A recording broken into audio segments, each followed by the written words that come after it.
My name is Elena Ramirez. I am 34, female, and I live in Austin, Texas, where the cedar trees make the whole neighborhood sneeze in the spring, and the heat in August turns the porches into griddles. I am a stay-at-home mom on paper and a homemaker by habit. I make school lunches with sticky notes tucked under the napkin.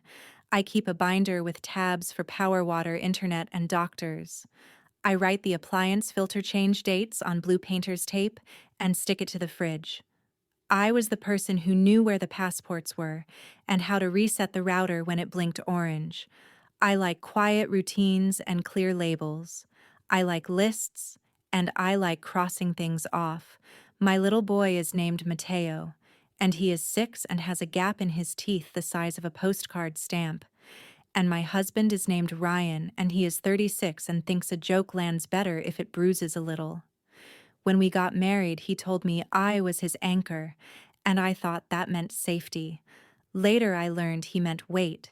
He works in HVAC and comes home with scratches and Freon burns and stories that smell like coil cleaner.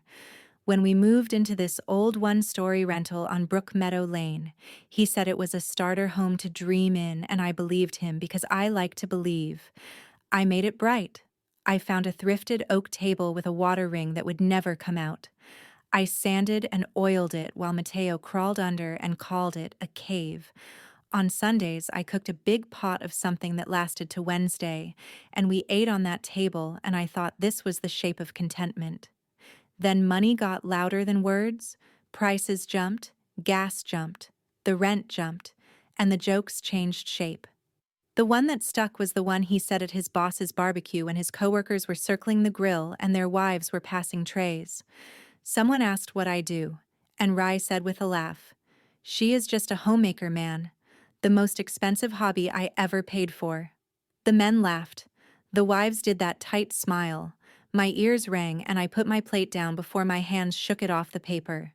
Later in the truck, I said that hurt. And he said, "Relax, it was a joke." They all say that. I said, "I do not think of my life as a joke." And he said, "Then get a job." He said, "Where is the money? Elena." He said, "I am killing myself out there, and you are on Pinterest planning the next grocery list." I looked out the window at the sodium lights, and I felt something change in my chest, like a gear caught, and then moved. The next day, I wrote a list. I wrote a list of every single thing I do, and I timed it. School-run breakfasts, worksheets, reading log dentist haircuts, laundry folded like files, phone calls to the landlord when the oven quit, bargaining on Facebook Marketplace for a kid's bike, bulk rice into jars, tracking coupons. I wrote groceries down to the cent. I wrote that I cut his work jeans patches from an old pair so he did not have to buy new ones. I wrote me down, and the days looked like a long road with no exits. I showed him the list, and he did not look. He said, "Lists do not pay the rent." I said, "Fine, I will find money." And I meant it. I opened a new bank account at a credit union with my own name. I sat in the car while Mateo was in school, and I breathed into my hands and filled out the form for a secured credit card with a $300 deposit. I promised myself I would buy only gas on it and pay it off the day my note said to. I put a little calendar in the phone, and I did not miss a date. I emailed a neighbor who runs a small cleaning service and asked if she needed help, and she said Saturdays, and I said I can do Saturdays if I bring my kid. And she said yes, because her own kid swept behind us. I went to the library and took the free QuickBooks Basics class. I asked questions until the lady said I should teach the next one. I made cupcakes for birthdays. I walked dogs for a couple on the next street who worked nights. I scanned receipts with a cashback app. I sold 2 pieces of furniture I had brought back to life on Marketplace, and I wrapped the edges with pool noodles so they would not scrape in the minivan, and I made $60, and then $75, and I wrote the amounts in a notebook under a line I labeled Freedom. I never used the word secret for the money, because secrets rot. But I kept it quiet because quiet grows. When Rye asked for cash for the guys' poker night, I said we cannot squeeze that this week, and he said, then squeeze harder, and that night I lay awake and stared at the ceiling fan as if it could slice open a way out. The landlord was Miss Green, and she was 72, and wore shirts with cactus prints. She lived in San Marcos and liked to call me sweetheart in a voice that made me think of lemon pie. One Wednesday, the oven clicked and died, and I texted her a video of the igniter that would not glow. She called and said, "Sweetheart, I am thinking of selling." I said now. She said soon. Property taxes are up, and my knees are down, and I cannot manage repairs in 2 counties. She said, "I like you. You take care of things. If you want to buy this place, I will give you first shot before I list it." The number she said was 285,000. It felt like a mountain. But a mountain looks small from a plane. And I wanted that view. I asked her for 60 days to see if I could make it work. And she said, "A person like you makes things work." When I told Ryan that night, he whistled and said she is out of her mind. He said, "We do not have that." He said, "The bank does not know our names." He said, "Rent is easier." I said, "Rent is a treadmill." He said he prefers treadmills to cliffs. I said, "I am going to try." He said, "Good luck, homemaker." When he called me that, I smiled and wrote the word fuel next to today's date.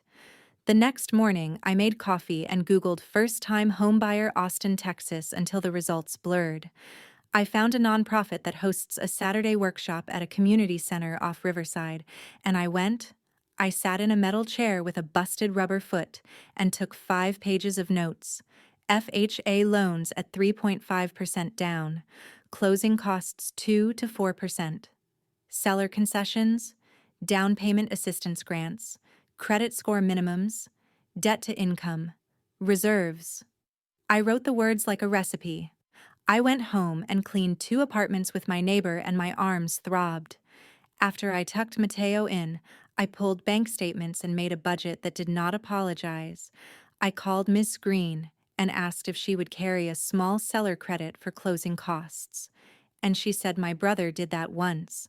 And the buyers sent a Christmas card for 10 years. She said, "I will cover $6,000 if you close before Thanksgiving." I said, "I will bring you a pie." Then I called 3 lenders, and the first 2 treated me like I was asking for a moon loan. The third one was a woman named Priya, who spoke in clear steps. She said, "Bring me 30 days of pay stubs for your husband and your side income ledger, and the last 2 years of tax returns and proof of your secured credit card history." I brought everything in a neat folder with tabs.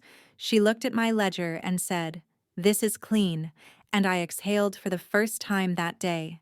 She ran the numbers and said, "You can get pre-approved for $290 with FHA. If you keep your monthly debts low." I asked how low. She said, "No new debts and cook at home." She smiled and said, "I know it is not that simple, but you asked." I took the pre-approval like a torch in my hand. I called Ms. Green, and she said, "Let us put it in writing." We did a simple contract through a title company in town. Earnest money $5,000. Inspection in 7 days. Closing in 45. I scraped the earnest money from selling the refinished dresser and 3 Saturdays of cleaning and a borrowed $200 from my cousin that I paid back with cupcakes and cash. The inspector found a bad GFCI and a slow drain and a tired water heater. The title company flagged a small lien for old city trash fees that Miss Green agreed to clear. Priya locked a rate that made my stomach twist, but I told myself rates are weather, houses are shelter.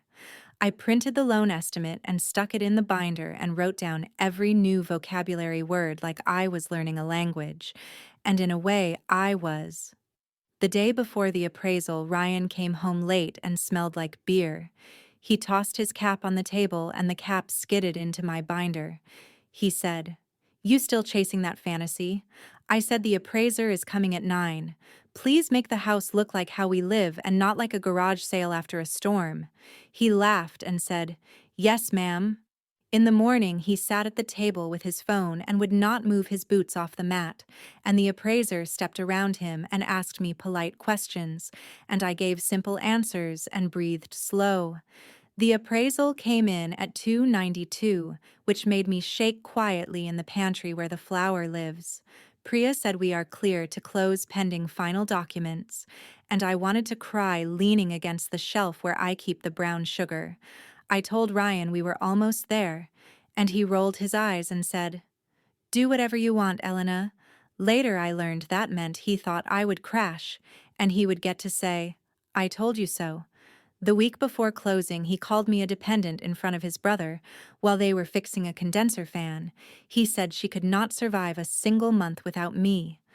And his brother chuckled the way men do when they want to be on the safe side of the herd. I put Kool-Aid in popsicle molds for Mateo and told myself the freezer hum is a kind of prayer. On closing day, Miss Green wore her cactus shirt and hugged me. We signed under fluorescent lights that made everyone look tired. I signed my name 10 times and wrote Elena so many times, my hand made the shape without ink. The deed would record that afternoon. My name only, because Priya said, "With your income and his late payment on the truck last spring, you qualify better alone." Community property is a real thing here, but title can still read your name, and we will file a separate property declaration. I nodded, even though my heart hammered. Ms. Green said, "Sweetheart, it is your home now." We took a photo with a paper key and a string on it, and I went to the car and cried loud enough to scare myself. I drove straight to the hardware store and had the locks rekeyed by a man named Larry, who told me a story about his cat. I texted Ryan and said, "I am changing the locks at 5. You will have your own keys. I am owner now, so this is about safety for me and for our boy." He responded with a shrug emoji and the word, "Whatever." At 5, Larry handed me 3 new keys and said, "Congratulations." When Ryan got home, he looked at the brushed nickel and said, "Cute." I handed him a key and he turned it like he was testing me. Then he said, "So you bought the house with my sweat?" I said I bought the house with my work and my choices and our rent history, and a seller who believed in me, and a banker who did numbers straight, and a God who likes stubborn women. He blew air through his nose and said stubborn women end up alone. I said I would rather be alone than belittled. He called me dramatic. I said, "I am done being a bit in your stand-up routine." That night, I slept like the house had wrapped arms around me. The next days, the jokes sharpened into little knives. He would thump the wall and say, "My wall." He would open the fridge and say, "My food." He would say my air with a laugh that did not laugh. I told him to stop and he did not. 2 weeks after closing, he did not come home for 2 nights, and when he did, he said he had crashed on a friend's couch. He left his boots in the hall where I almost tripped. He called me landlady and landlord interchangeably, and I told him, "Landlord is not an insult."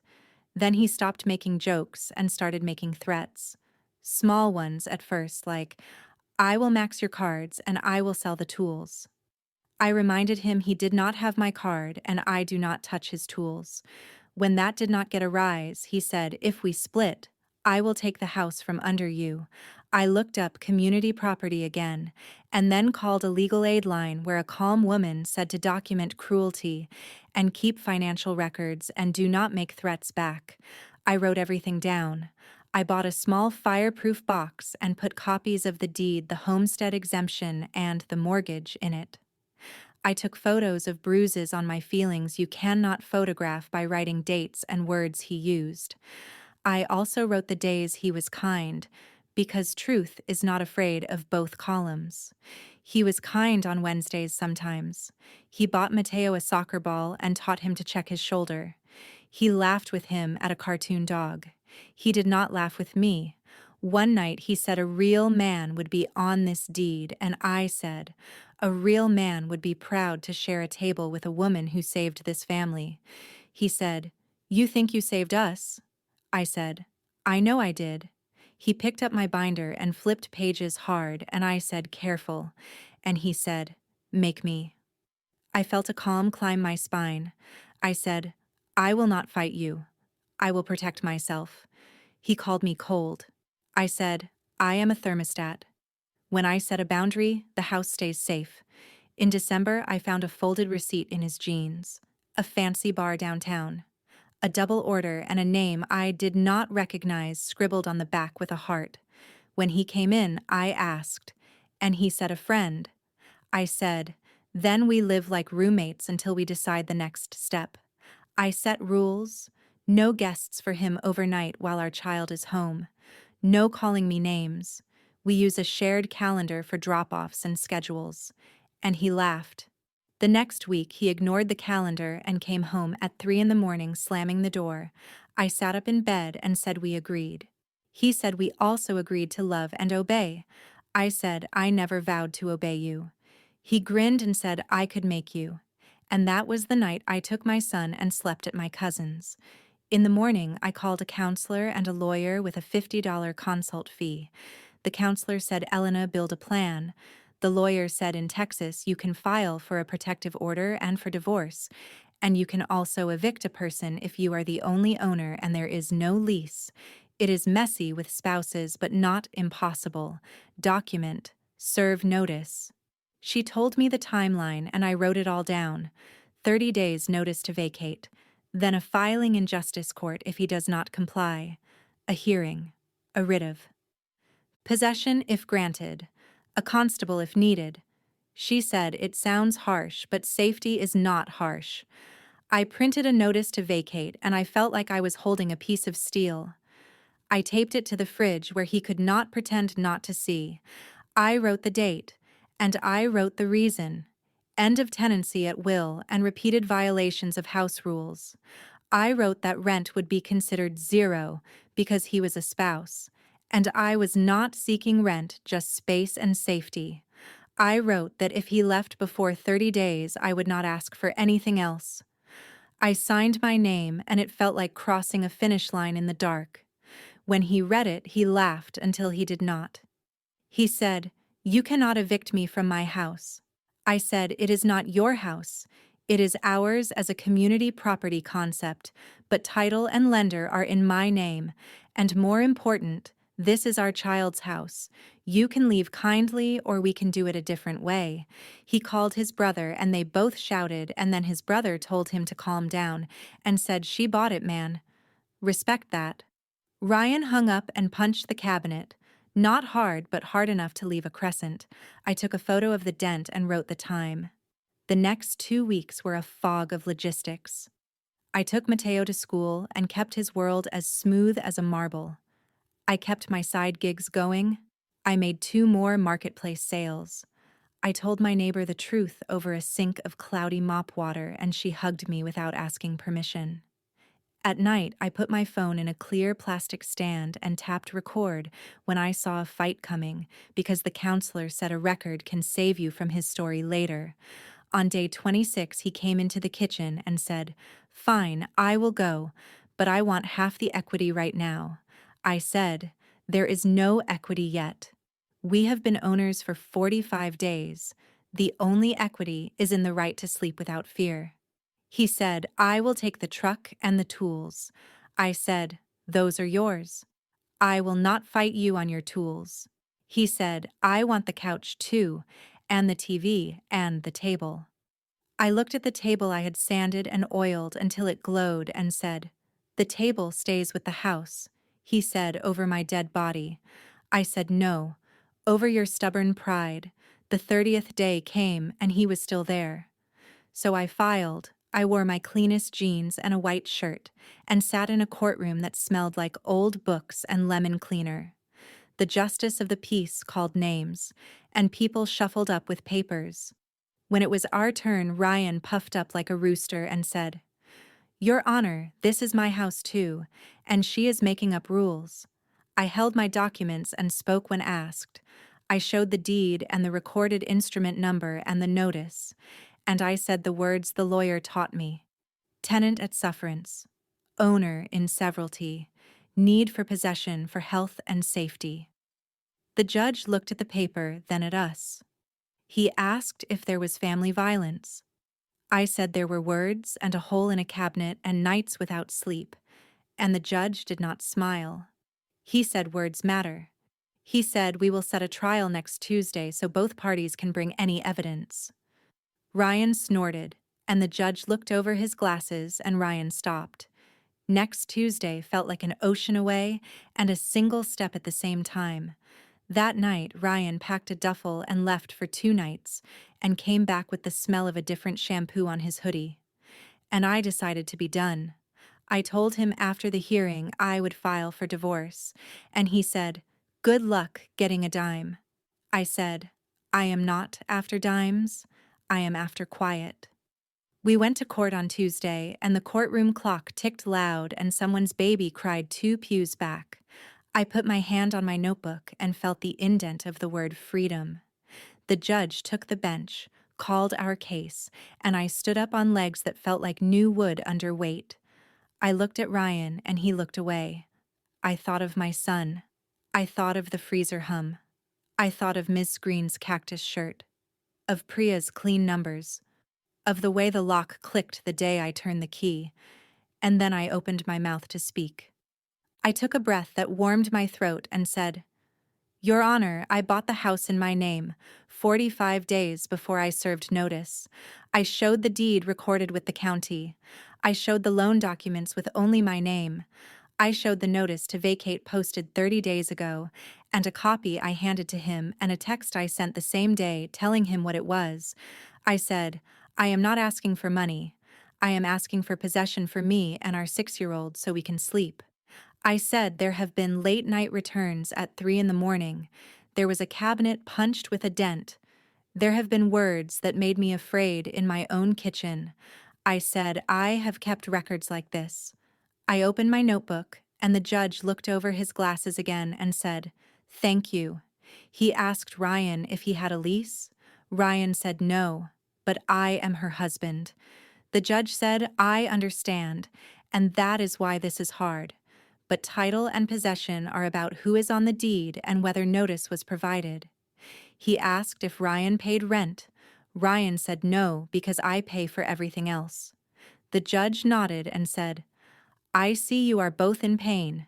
The court set the rules. We stick to rules in pain." He asked if there were any protective orders filed. I said not yet.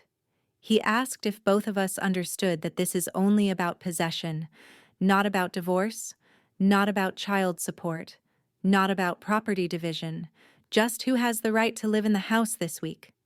I said yes. And Ryan grunted. The judge said, "Sir, please. Answer with words." Ryan said yes. "Your Honor." The judge thought for a second that stretched into a minute. Then he said, "I am granting the eviction effective in 5 days to allow for a peaceful move-out with a child involved, writ to issue on day 6 if necessary." He looked at me and said, "Ma'am, make arrangements for an exchange of property in public if needed." He looked at Ryan and said, "Sir, I expect you to honor your child by complying." He banged the gavel light and the sound still shook me.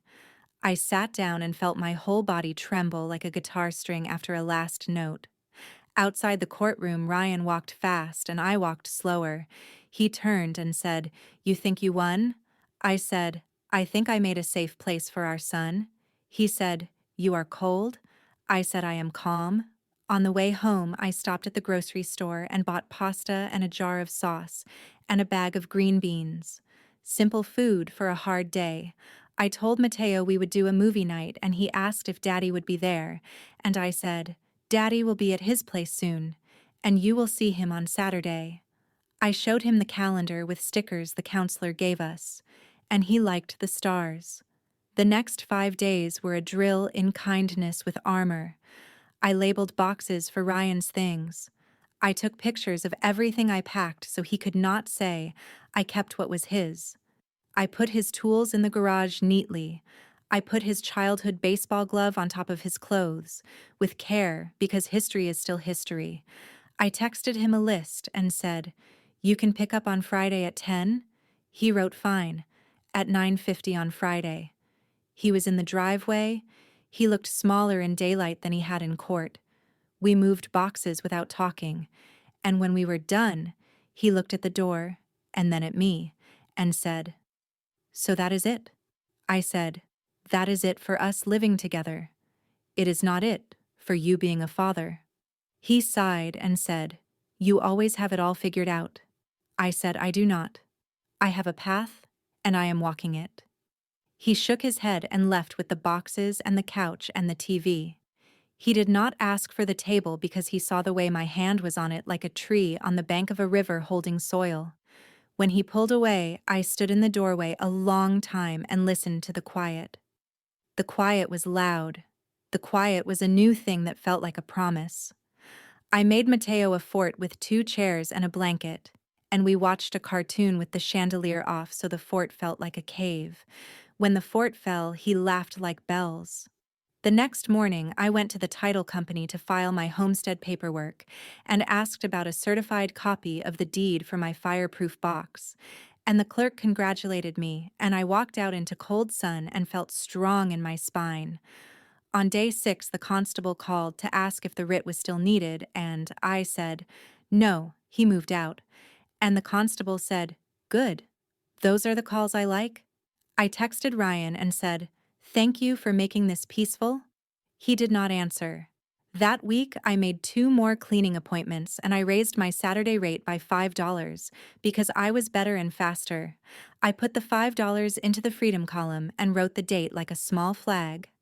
I called Priya and asked if there were any programs for energy efficiency, and she sent me a link. I filled out a form for a free assessment, and 2 months later, a crew wrapped the water heater and added attic insulation, and Mateo said the house felt like a sweater.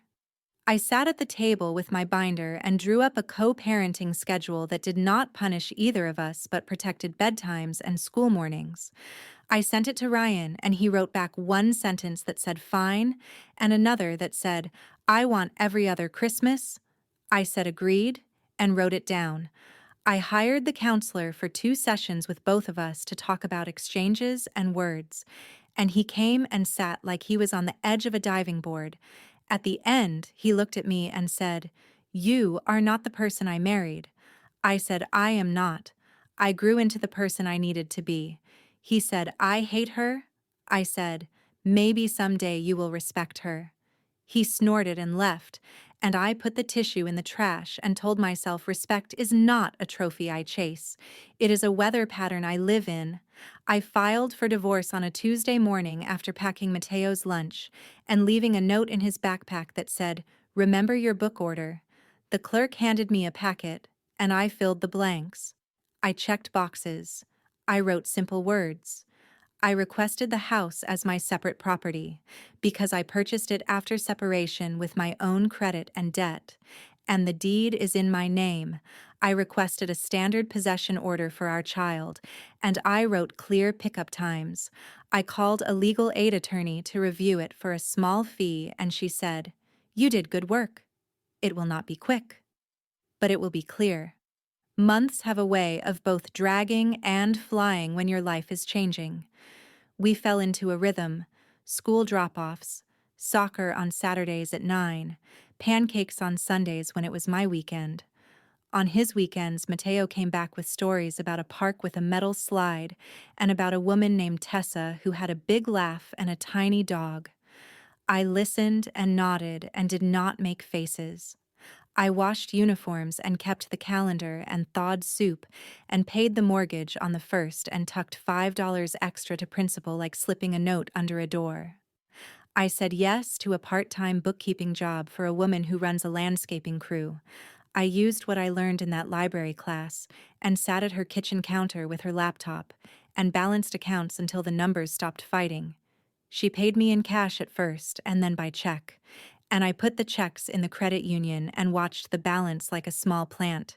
I opened an LLC for my cleaning and bookkeeping and called it Anchor and Table because I had learned anchors can be safety and tables can hold a life up. I ordered simple business cards online with a little line drawing of a key. I was not loud, I was steady. The divorce hearing came on a hot day in May. I wore a navy dress and flats and carried my binder and a pen that wrote smooth. The judge asked the basic questions and I answered in a voice that did not shake. Ryan came with a lawyer his mother paid for, and that lawyer asked for half the house. My attorney stood and said the house was purchased after separation with separate credit and debt. Deed in petitioner's name alone, homestead filed, and the judge nodded and said awarded to petitioner as her separate property. Ryan's lawyer asked for the table then, and the judge smiled a little and said, "Property of the home is not before me today, unless you want to list every fork." And that was the only almost laugh in the room. The decree was signed, and it felt like a key turning, but quietly. Outside, Ryan walked off without a word, and I let him go. I drove to pick up Mateo, and we celebrated with snow cones that stained our tongues blue and red. That summer, I painted Mateo's room the color of the sky in his favorite book. And we put glow in the dark stars on the ceiling, and one fell in the night and stuck to my heel in the morning, and we both laughed. I had a rule for myself that we would not talk bad about his father in our house. I would answer questions honest and short. I would not use pain as proof. I kept that rule like a form of prayer. One afternoon in August, I was cleaning a client's townhouse when my phone buzzed with a message from Miss Green. She said, "Sweetheart, I am driving into Austin for a dentist and wondered if you and Mateo want to split a slice of lemon pie with me after?" I said yes, and we met at a diner and she hugged me and said, "The house looks happy in the photos you sent." I told her about the insulation and the new lock and the business cards. She put her fork down and said, "I knew it when you sent me that oven video that you were a woman who pays attention." She told me about her brother's garden, and I told her about a patch of basil that would not grow in the shade. When we left, I felt like the world had old ladies who love you, and that is a kind of wealth you cannot print. In September, my business had 5 regular clients and 2 bookkeeping accounts. And I bought a second vacuum so I did not have to haul mine every time. I found a used one for $40, and I wrote it down as equipment. And the word equipment made me smile. In October, Ryan lost his job and texted me and asked if he could crash on the couch 2 nights while he sorted a new place. I stared at the text a long time, and then I wrote back. "We do exchanges at the police station. I cannot offer the couch. I can offer you a list of local shelters and a job lead with a contractor who needs hands." I pressed send and put the phone face down and breathed. He wrote back a single word. "Wow."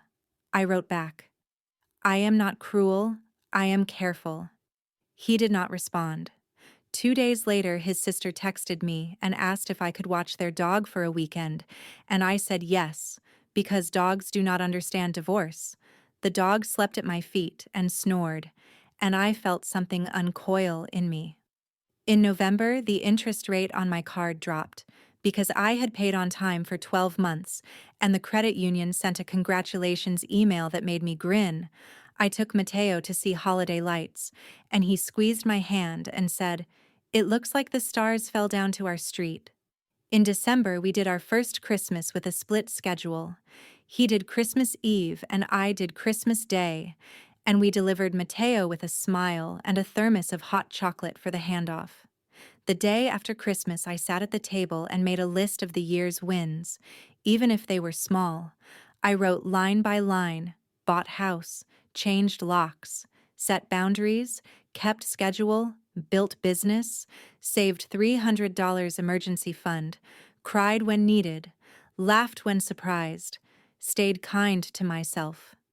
I wrote the word proud and drew a box and checked it. In January, a woman from the nonprofit class asked me to speak for 10 minutes to new buyers about keeping documents organized. I stood in front of 10 people with different eyes and the same tight mouth, and I held up my binder and said, "Call things by their names and your fear gets smaller. Label everything because your brain is busy. Ask questions even if your voice shakes. Sign your name until your hand knows it by heart." A man in the back nodded slow, like a boat on a lake. On a Tuesday in March, I got a call from the school nurse that Mateo had a fever, and I left a vacuum in a client's hallway and drove. Like my heart was on the line. I put my hand on his forehead and said, "I have you." I brought him home and made a nest on the couch, and as I tucked the blanket under his feet, I looked at the dent in the kitchen cabinet and thought, maybe I would keep it for a while. Not as a wound, but as a mark I had lived through. That night when he slept, I pulled the table closer to the window and the moonlight fell on it and the wood glowed. I put my palm flat and said, "Thank you to no one and everyone." In April, I got an email from the credit union offering a small home equity line, and I smiled and closed it without clicking because temptation wears nice fonts. I told myself we will build equity the slow way, the honest way. In May, I took on a bookkeeping client who ran a mobile locksmith business, and he taught me how to rekey a lock in his shop when I asked. I felt the pins click under my fingers and laughed. He said, "You catch on fast." I said I have had practice at opening doors. In June, Ryan texted me and asked if we could talk. We met at a bench near the soccer fields while Mateo ran drills. He said, "I am sorry." I said, "For what?" He said, "For calling you names, for making jokes that were knives, for being prideful." I said, "Thank you." He said, "I thought you wanted to beat me." I said I wanted to be safe and steady. He said, "I have a new job and I am trying to be better." I said, "I hope you are better for yourself and for him." He nodded and looked at the grass and said, "Do you ever think we could try again?" I looked at him and felt the old ache and the new peace and said, "I think we are better parents apart." I said, "I will cheer for you from here." He looked like someone who lost a bet with himself. And then he said, "Okay." He stood and went to tie Mateo's shoe, and I watched the way he softened when our boy looked up. I was glad he was his father. I was glad I was his mother. In August, a client moved out of state and offered me her old desk, and I put it in the corner and set up my bookkeeping on it. I printed a little sign that said anchor and table and taped it to the wall. I bought a plant and called it December because I had survived that month on coffee. And prayers. The plant lived. In October, Miss Green sent a photo of her brother holding a tomato the size of a grapefruit. And I sent back a photo of Mateo in his soccer uniform muddy to the knees. In November, I got a letter from the county that my property tax had gone up, and I sat at the table with the calculator and breathed through the numbers. I went to the appraisal district and protested with a folder full of photos and comparable sales I printed at the library. And the appraiser adjusted it down 2,000, and I grinned at the small victory. In December, we baked cookies for the neighbors, and I wrapped a small present for myself, a new drill. I had asked the locksmith which one, and he recommended a good middle-price model. I stood in the hallway with it and laughed, because the sound made me feel like I could fix 1,000 small holes. On New Year's Eve, I wrote 3 sentences on an index card and taped it inside the binder. It said, "I am not just a homemaker. I am a homemaker. I protect and provide. I am dignified and I set boundaries. I sleep in a house I bought with stubbornness and kind people's help, and I keep it with clear records and clear words." The twist came at the end of spring when the woman who owns the unit next door knocked on my door and said, "I am moving to be closer to my daughter, and I heard you are smart with money. Would you consider buying this place someday?" I laughed and said, "Not today, but maybe someday." We walked through her rooms, and the light fell the same way it fell in mine. I could see it. Not because I was greedy, but because I had become someone who could imagine without fear. I told her, if I could not buy, I would help her sell to someone who loved porches and lists and quiet. She hugged me and said, "I knew you were a person who makes things better." At night, I sat at the table and did not rush, and I thought about how far we had come from the day he called me just a homemaker, how those words had burned and then became fuel. I do not hate him. I do not love him. I wish him steadiness and good jokes that do not hurt anyone. I wish myself mornings where the coffee tastes like new chances, and nights where the locks click with an easy sound. I wish my son a life where he sees women build and men respect, and where homes are places of safety, not punchlines. Sometimes I walk my hand along the table edge and feel the smoothness under my palm and think of sanding, how you move grit over wood and the wood shines, how work makes a surface that welcomes light. I think that is what I did to my life. I moved grit over it. I kept moving. And now, when Mateo asks what I do, I say, I run a business and I run a home, and I run to the school drop off when we are late. He says, so you do everything, and I laugh and say, no, I do enough. He nods like he understands and asks for a snack. I cut an apple and fan it on a plate, and it looks like a flower. He eats a piece and says, this house is nice, Mama. I say I know, and my chest fills with something clean. I put the apple cores in the trash, and the sink water runs warm, and the light on the fridge shines on the blue tape where I write dates for filters and flour. The house hums like a small ship at rest in a safe harbor. And I think to myself, I was not just a homemaker.